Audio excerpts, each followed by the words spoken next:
In his prime, Charlie Sampson was a force to be reckoned with.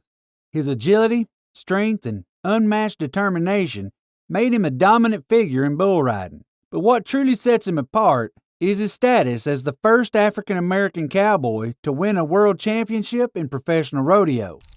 But there's more to him than you probably didn't know about. Let's delve into the life and legacy of Charlie Sampson, an inspiration to rodeo enthusiasts and aspiring bull riders everywhere. You won't want to miss this incredible tale of courage, perseverance, and triumph against all odds. Charlie Sampson was born in Los Angeles, California on July 2, 1957. A memorable day in the summer of 1968 marked a significant turning point in his life. A traveling carnival set up just outside South Central Los Angeles, and 11-year-old Charlie visited this Boy Scout troop.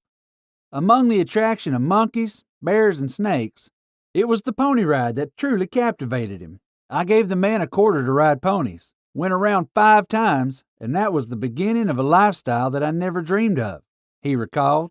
Charlie's newfound passion led him to take a job cleaning horse stables in exchange for riding lessons. He vividly remembers sneaking through the neighborhood with cowboy clothes hidden in his bag, avoiding disapproving gang members who would not understand his new interest. At the stables, wranglers and cowboys taught Sampson how to rope and ride. They quickly recognized his natural talent and potential, taking him under their wing and mentoring him in the ways of cowboy life. At the age of 14, Charlie rode his first bull and did exceptionally well. This success inspired his mentors to take him to Oklahoma for a 2-week trip, where he entered bull riding events at various rodeos. His goal was to win enough prize money to cover the gas for the trip back to Los Angeles. After winning enough to return home, Charlie was hooked and determined to become a world champion bull rider. By 15, Sampson was participating in high school rodeos, and in his senior year, college rodeo scouts offered him a scholarship to Central Arizona College in Coolidge, Arizona. He accepted the offer and, after 2 years of college rodeos, turned professional. Charlie joined the Professional Rodeo Cowboys Association and won his first professional rodeo in Lovington, New Mexico, marking the start of a career that would bring him many titles, including world champion. About 12 years after he started earning money as a bull rider, Charlie Sampson emerged as one of the top money-winning bull riders of the 1980s. He set a record in 1982 for his earning. By the end of his career, Sampson had amassed $1 million in competition winnings. His demanding rodeo schedule kept him on the road for over 300 days a year, and during the peak of his career, he rode between 30 and 35 bulls each month during the summer.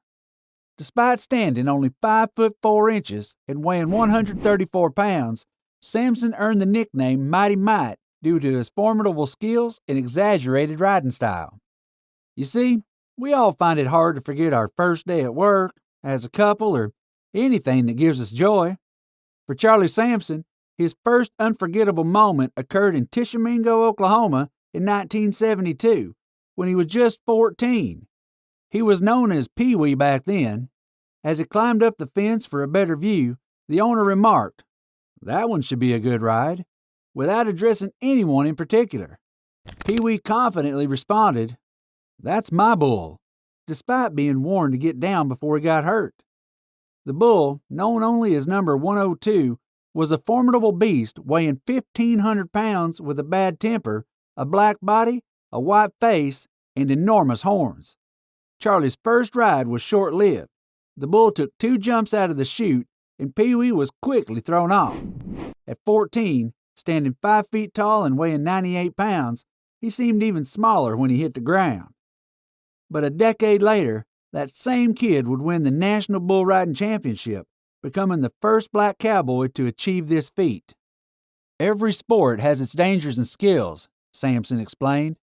"But in bull riding, there are no timeouts, no referees, and no breaks. If you get hung up, the bull won't stop." Sitting in a booth at the Village Inn, sipping coffee, the scars on Sampson's face tell stories of the bulls that didn't stop. Deep, crooked scars intersect over his nose, and his upper lip bears several minor, jagged marks. His forehead has an unnatural angle, and his left ear is a thin flap, reminiscent of something Dr. Frankenstein might have attached to his creation. But the visible scars only tell part of Sampson's story. In his 20-year bull riding career, he broke his right leg 4 times, but it's his left leg that holds 17 pins and 2 metal plates. In 1978, a bull in Sydney, Iowa, crushed his sternum, punctured a lung, and broke 2 ribs. On September 23, 1983, during a performance in Landover, Maryland, in front of President Ronald Reagan, a bull named Kiss Me shattered his face. While everyone else went to the White House lawn, Sampson recounted with a grin, I spent 8 days in the ICU. His left wrist, injured in Calgary in 1987, still aches. Torn knee ligaments from Ellensburg, Washington in 1990 continue to trouble him, and his medical bills are overwhelming.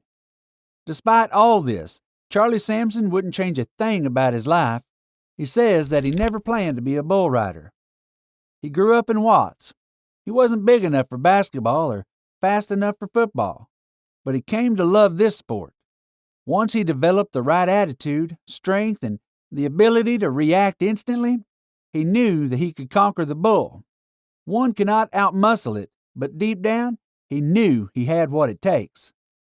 The journey officially started when his mother took him to a rundown carnival in Gardena. There, he spent a quarter riding a pony. This sparked a passion in him, leading him to muck out stalls in exchange for more pony rides. A year later, he had a chance to show that picture to a man who would become a pivotal figure in his life. Murtis Deitman from Houston, Texas. Murtis Deitman, often referred to as the Jackie Robinson of rodeo, faced intense racism during his career. He endured sneers and catcalls from the stands and biased judges who overlooked his impressive rides.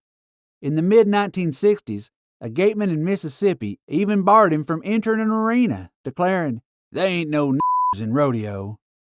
Deitman eventually rode that day, but only after the crowd had left, performing solely for the judges. When 13-year-old Charlie Sampson showed Deitman his snapshot, the veteran looked at it thoughtfully and warned, "It won't be easy." And he was so right. It certainly wasn't easy. Charlie overcame a bout of rheumatic fever and joined the amateur circuit at 14. By 1976, he had broken his right leg for the first time, graduated high school, and devoured every book on bull riding he could find. He drew inspiration from both Deitman and the legendary Donnie Gay. After 2 years in college in Arizona, he turned professional in 1978 at the age of 18. Charlie's initial years on the circuit were grueling. The long car rides between rodeos and frequent injuries wore him down. 13 weeks of his rookie year were lost to recovery from a severe stomping in Iowa, and a broken femur sidelined him for the entire 1980 season.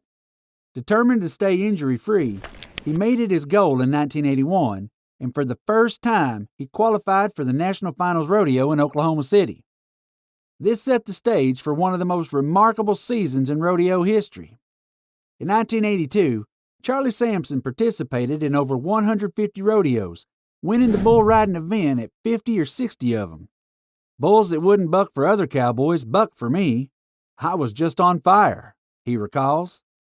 Along with his traveling partner, rookie Ted Noose, they logged 120,000 miles on Charlie's Olds 98, hitting places from Benkelman, Nebraska, and Denver to Showdown, Montana, and the Calgary Stampede. One night, they checked into the only hotel in Shaunavon, Saskatchewan, and were given a dim room with one bed and a window covered with cardboard. When I sat on the bed, Sampson remembers, a big puff of dust came out of the mattress. But hey, you get by. Despite the grueling 10-hour drives, numerous injuries, and subpar accommodations, it was all worth it. At the 1982 National Finals Rodeo, Charlie Sampson clinched the bull riding championship. Although he would never win another, finishing second to Donnie Gay in 1984, that victory meant everything to him. I felt that I had accomplished something beyond my imagination, he says.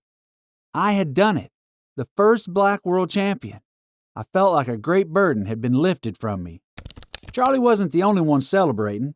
In Oklahoma City that year, the man who pulled the 24-year-old's cowboy rope tied on his last bull was none other than Murtis Diettman, Sampson's lifelong inspiration. When it was all over and Charlie had the gold buckle and nearly $91,000 in prize money for his championship season, Diettman told him, "I never won it, but I didn't have to. You won it for me."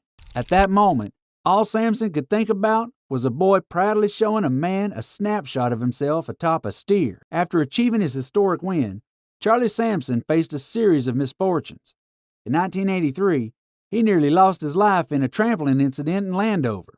Then, in 1988, a bull in Reno tore off his ear. Even Longhorn, his usually calm practice bull at home in Casa Grande, Arizona, once fell on his foot. He suffered a broken wrist, a torn knee, and a shattered leg. In the summer of 1989, he was devastated to learn that his close friend and fellow cowboy, Lane Frost, had died in the arena at Cheyenne.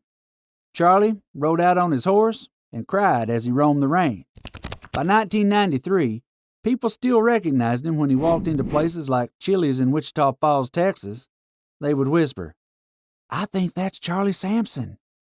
But by then, he was wrapped up like a mummy for every ride, held together by pins, plates, and plastic surgery, with everything aching. Just like we remember our first, we also do not forget our last.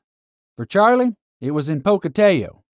In March of his final year, Charlie drew a bull named Old Crazy 7. He drilled me, that sorry sucker. One jumped me and bucked me off on my head. I waved my hat in the air for the last time, and that was it, Charlie said. Charlie retired after the National Circuit Finals Rodeo in Pocatello, Idaho, in 1994. Nowadays, he works at the Cody Dude Ranch in Cody, Wyoming. He also promotes the Bull Riders Only Tour, which had its final stop of the year in Denver over the weekend. Charlie is committed to ensuring that rodeo cowboys can make a decent living. Despite being physically broken, Charlie remains unbowed. Sometimes he finds himself thinking about upcoming events like Calgary, Cheyenne, or even Shaunavon. He still feels the urge to be ready, even though he is retired. Sampson's career in the PRCA spanned nearly 20 years, during which he made 11 trips to the National Finals Rodeo. At the time of his severe injury, he was the only black cowboy competing nationally for the PRCA. By the time he retired, Sampson had a prosthetic ear, a cracked skull, and a left calf held together with 2 metal plates, pins, and screws. Throughout his career, Charlie Sampson's resilience and determination have made him a legendary figure in rodeo. His journey from a boy riding ponies at a carnival to becoming the first black world champion bull rider is a testament to his unyielding spirit and tenacity. Despite the injuries and setbacks, Charlie's love for the sport and his unwavering belief in himself have left an indelible mark on the rodeo world. What have you learned from Charlie's story? I will say he was one hell of a man in the arena. Feel free to share your thoughts in the comment section below. And if you made it this far, don't forget to like the video and subscribe to our channel for more interesting videos.